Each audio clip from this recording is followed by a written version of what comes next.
Вторник, 23 април, кратки вести во 12 часот.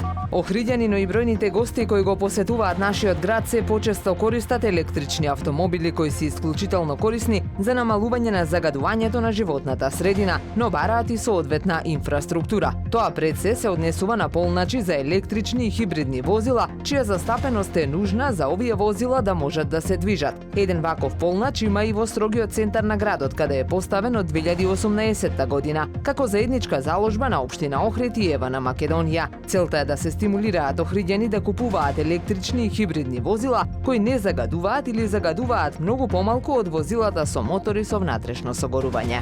Специјализираната болница за ортопедија и травматологија Свети Еразмо од Охрид започна со примена на нови методи од доменот на физикалната медицина и рехабилитација. Еден од најновите и најефективните методи е користењето на топли кади за спроведување физикална терапија. Физиотерапевтите ги користат кадите за да им помогнат на пациентите со параплегија да ја зголемат својата флексибилност, да ја намалат мускулната затегнатост и да ги подобрат нивните функционални вештини, информираат од болницата. Охриѓанецот Леонид Тодоровски ќе биде дел од македонската екипа на годинашното издание на Балканската олимпијада по математика. Покрај Леонид во екипата се и Дамјан Давков, Алекси Тасиќ, Јан Стојановски, Никола Цветановски и Емилија Николовска. Талентираниот охриѓанец неодамна со максимален број бодови 100 го освои првото место и на државниот надпревар по физика. Тој зад себе има бројни награди на математички надпревари. Во 2022 година освои сребрен медал на јуниорската Балканска математичка олимпијада во Сараево.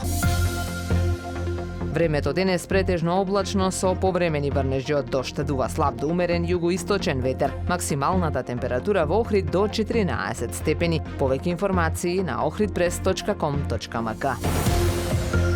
Уредник и водител на вестите Даниела Спасиќ. Технички реализатор Реџеп Селман.